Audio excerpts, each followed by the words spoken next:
Hello and welcome to Simply Why. I'm David Irvin. I am Natisse Aisha, and I was explaining to David that I got my name from Stevie Wonder's daughter, Aisha, who was also born in 76, and he made the song, Isn't She Lovely? That song was to his daughter, Aisha, and to me as well, Uh, in my dad's mind. well, there you go. Today's show, we're going to talk about Baltimore, man, the state that Baltimore is in. It's something that's been on my heart heavy lately. I went to visit Baltimore and it just didn't feel right, man. It was like, man, like a heaviness over that city. So, got in touch with Aisha and I remembered she is from Baltimore and been through a lot in her life. And, for the next about maybe 15 minutes or so, we're going to let her talk to you guys about what's going on there in Baltimore, some good, some bad, or a lot bad. And we're gonna see what can be done about this. All right, Aisha, go ahead. What's going on in Baltimore and maybe why you felt the heaviness that you did when you visited. Um, I don't know how many people know or who knows the history of Baltimore, but Baltimore and the harbor was where all of the slaves in on the East Coast, which is mainly where they were, where slavery existed, they were auctioned off at Lexington Market. They came in on a ship into the harbor and will march from the harbor to Lexington Market, where they were put on blocks and auctioned off to slave owners by slave brokers who took the last name of Pratt, Lombard, Preston, Charles. They were all slave brokers, which were the middlemen in the transactions during the slave trade. Like you have a realty broker, you have a real estate agent. If you want to buy a house or if you want to buy a car, you have a car salesman. So they were the middleman for that transaction. Mm, So I bet a lot of people that even from Baltimore didn't know that, and they travel those streets in downtown all the time. right. So as far as what's going on right now, it's a lot of the crime. Not even so much crime. Homicides are our main concern. It's reported that all other crimes have gone down while there's a spike in homicides. So we're trying to get to the bottom of, to the root of where the homicides or why there are so many homicides. It could be How many I believe, homicides are there, Aisha? as of now, I think yesterday I heard on the news there was 60, and that is every day they reported is one more than it was last year. So it was 60 like a day or two. I don't know what it is. I don't know if anybody was murdered since yesterday, but that's what it was then. Right. So I believe a lot of it is lack of exposure, lack of oxygen. Because if you think about it, you need trees. We need trees. We need grass. We need oxygen. It's carbon monoxide and it's oxygen. It's yin and yang. We need both. We need to inhale something, not just emission. Faulty emissions or car smog or um, Right. factories, which outline the harbor. um, so I think that even contributes. But we have people advocating for fresher air. It's a new way forward. Brandon Scott running for mayor. I'm also on the campaign, so that's my main support. So if you hear me mentioning Brandon Scott for mayor, I think he has the best ideas. I think his age, when a lot of people are against having a mayor so young, I think it's beneficial. I always give the analogy: walking in the city hall right now is like walking in and letting your grandmother do your hair. They can't be writing with feathers and everybody else is texting, and that's what's going on right now. Along with a lot deep rooted people that are fixated and corrupt that need to be weeded out. So those three, the history, what's going on, and what we can do to change. I just gave you a little bit of each one. Right. So we talk in depth more as we grow, or as people are more inquisitive about our town, which is a beautiful town. I mean, the love that you receive when you come to Baltimore, it's like it's on. I always say we on a Mason Dixon line, so you get the northern funk, but you get that old southern hospitality and good cooking if you know where to go. There you go. You grew up. You lived in Baltimore your whole life, right? Yes. And let me ask you this: as far as Baltimore goes, what are the ratio between, let's say, African Americans and whites and even Latinos? Would you happen to know that? No, and I don't like speaking from non-fact. If I speak something, I'll speak from facts. But what I will say is that, as like I mentioned, this being on the Mason Dixon line, northern southern, it's still very much segregated.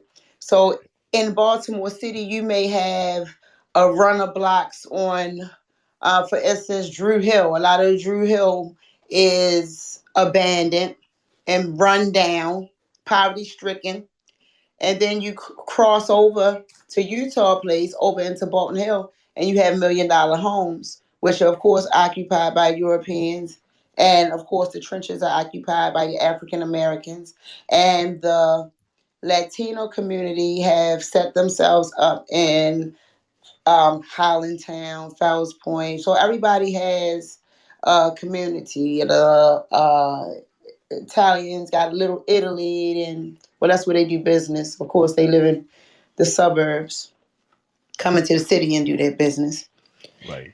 most part. But so I don't know the ratio, the number ratio. It may all be around the same. It's not like that. It's very much segregated. Like you go into New York and it's a melting pot. Your neighbor might be Hispanic and Asian, and somebody from the islands here, and a European here.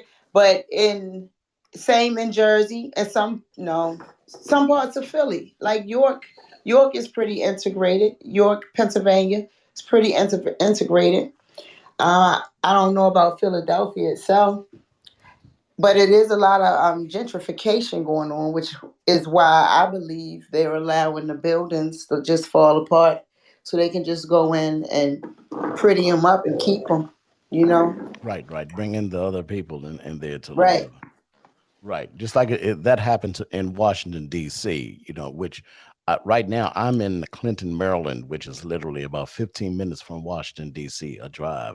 And I grew up in Northeast Washington, D.C., in the Fort Totten area. And, I moved out of there probably about maybe 6 years ago now, and where it was mostly all African Americans lived there. Well, all of that have changed, and the prices of the home, of course, when the white folks moved in, the prices of the home doubled instantly when they right, moved in. redlining. Right, right, right. And what they did was they actually raised the taxes on the blacks that were living there, and most of them were older people, so they raised the taxes, and those older people on fixed incomes couldn't afford to keep their own homes. So what they had to do was sell their homes. And then when they sold them, they were, of course, homes back then were around in that neighborhood. You can get about 250, nah, $270,000 for them. Well, now those same homes are worth $800,000. That's only 5 or 6 years later. So it's a tragedy what happened in that whole area. Okay, yeah, and the same is going on in Harlem. They're slowly coming up from downtown, moving uptown. On both ends. Because on one end is Brooklyn, and on one end is the Bronx.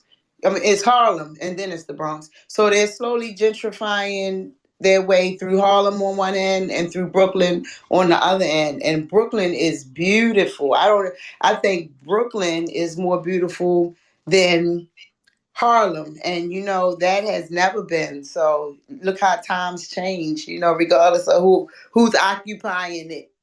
It's Right, all full exactly. circle. It's all full circle. So Exactly. yeah. And one thing I noticed too, I work in Washington D.C. In a government building, and one of the guys in there, I noticed something. I picked up something on them. The white guys, they were like, we're getting ready to move out into Maryland, and we're getting ready to move into the ghetto. And I said, wow, because right here where that building was on Massachusetts Avenue, actually right down the street from Union Station, What people. class men were they? What was, if you don't mind, excuse me for Uh, interrupting, but what socio-economic class men were they saying they were moving in the ghetto? Were they middle class? Were they upper They, class they were men? Were middle they class. They might have thought they were upper class, but they were middle class. You know, well upper class? That's what, if they thinking they upper class, right, that's right, what they're gonna move as if they moving into the ghetto. You know what I mean? Whatever right. role we play is the one we display. Right. Right. Yeah. The interesting thing about it though was I noticed when he said the ghetto, and I said, wow, wait a minute now. We got people outside of here, which is in DC, who got stabbed recently right outside of our door, right? Because of the homeless people that's all around there. A lot of crime. It's almost scary to walk down the street there. And I was like, wow, he lives somewhere near there. And I was like, he's calling out their ghetto, but the killings are happening here. Then it hit me. It's not about being where you are. I mean, yeah, it's the people that live there. So what he was saying was because whites are now here, this is no longer the ghetto, even though there's more crime. Follow me? Right. You know, and, So why is there more crime with them moving in? With them moving in, usually it's more security. well, one thing, like I said, you got the homeless. You got the homeless. You got that Third Street, the homeless shelter down there. So you got a lot of those Hmm. guys that are walking around and We got that too. It's called right, healthcare for the homeless, and that's an issue too. People are raising here with the homelessness. And that's a show on its own because I have people not wanting. People be mad at me if I gave my real opinion on not all of homelessness, but the majority. It's like it's trending with abortion and a lot of these things and a lot of homosexuality. Not all of it, but right, I know I see a lot of females who were lesbian and now they're not. Now they with men and now they men that were with women now they with men or vice versa. So that's right, in those areas a lot of things just trending and when we enable them without giving them structure or a way to because they crying out for help and they right, throwing themselves it's like they at it's like mercy I give up almost on life. That is the next level to just not caring about life. Like all of those people are suicidal. They probably wish they weren't even here to just be at that level mentally at life, that rock bottom. mm, And what we have to do is stop creating the beds for them. In other words, instead of giving them fish, teach them how to fish. I'm a strong believer in that. And once you learn how to fish and you know how to fish, then you on your own. I'll never feed you again. You right, know what I'm saying? right. Yep, yep, yep, yep, yep. Hey, listen, Aisha, our time is about up right now, so we're gonna have to leave for this test. Um, It was a great test. You might want to throw it out there and see we'll who see what bites. happens. We'll see what happens. But until next time on Simply Why. You got me dancing over here. It's too bad it's not live visual. I like that beat.